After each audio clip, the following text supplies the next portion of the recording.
अस्सलामुअलैकुम friends, how are you? I hope all of you are fine. आज के video में हम बात करने जा रहे हैं पेपर प्रेजेंटेशन के बारे में। हमारे बहुत सारे स्टूडेंट्स जो मेहनत करते हैं लेकिन उनका नंबर कम आते हैं। रीज़न क्या है? उनके पेपर प्रेजेंटेशन सही नहीं होता। तो आज के इस वीडियो में मैं आप लोगों को बहुत सारे टिप्स देने जा रहा हूँ पेपर प्रेजेंटेशन के बारे में। फ़र्स्ट ऑफ़ ऑल आप लोगों ने क्या करना है, एक अच्छे स्ट्रक्चर से लिखना है। मिसाल के तौर पर आप लोग एक आंसर लिख रहे हैं तो आप लोगों ने क्या करना है, सबसे पहले उसका इंट्रोडक्शन लिखना है, फिर उसके बाद उसका यूनिट लिखना है, फिर उसके बाद उसको मैथमेटिकल भी एक्सप्लेन करना है। इस तरह आप लोगों ने हेडिंग लगा के एक स्ट्रक्चर बना के आप लोग आंसर लिखेंगे ना, तो आप लोगों को वहाँ पर बहुत आप लोगों के लिए आसानी होगी और पेपर एग्जामिनर को भी चेक करने के लिए आसान हो जाएंगे। फिर उसके बाद दूसरे स्टेप्स पर आ जाते हैं। Right neatly and clean.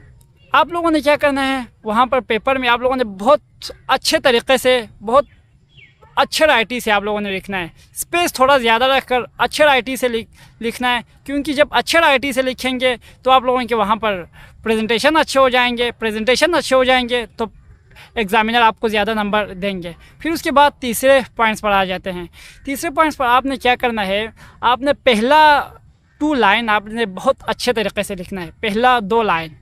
फिर उसके बाद आखिरी 2 लाइन भी बहुत अच्छे तरीके से लिखना है, क्योंकि एग्ज़ामिनर क्या करते हैं, एग्ज़ामिनर ये करते हैं कि वो पहले 2 लाइन को ठीक से चेक करते हैं, फिर उसके बाद थोड़ा आखिर के 2 लाइन को ठीक से चेक करते हैं। तो आपने पहले 2 लाइन बहुत अच्छे तरीके से लिखना है, फिर अपनी तरफ से थोड़ा लिखना है, फिर आखिरी 2 लाइन भी आपने बहुत अच्छे तरीके से, एंडिंग बहुत अच्छे तरीके से करना है, ठीक है। फिर उसके बाद आते हैं जी नेक्स्ट स्टेप पर। नेक्स्ट स्टेप में आपने क्या करना है, आपने यूज़ योर टाइम वाइजली। आपने अपने टाइम को बहुत अच्छे तरीके से आपने यूज़ करना है। टाइम को अच्छे तरीके से कैसे यूज़ करें, देखिए, आपने जो एक शॉर्ट क्वेश्चन को आपने बहुत ज़्यादा लंबा करके नहीं लिखना।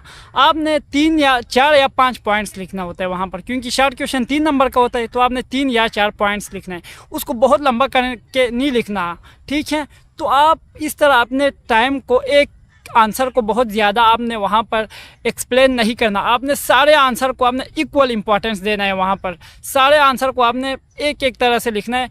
शॉर्ट क्वेश्चन को शॉर्ट 4 या 5 आपने वहाँ पर बुलेट पॉइंट में लिख ले। फिर उसके बाद आते हैं जी नेक्स्ट स्टेप पर, यूज़ बुलेट पॉइंट्स। आपने क्या करना है, बुलेट पॉइंट में लिखना है। वहाँ पर मिसाल के तौर पर आपने एडवांटेज आ जाए, किसी चीज़ का आपको एडवांटेज आ जाए, तो आपने पहला 1 लगाकर पहला एडवांटेज, सेकंड लगाकर सेकंड एडवांटेज, थर्ड लगाकर थर्ड एडवांटेज, इस तरह आपने बुलेट्स पॉइंट में लिखेंगे।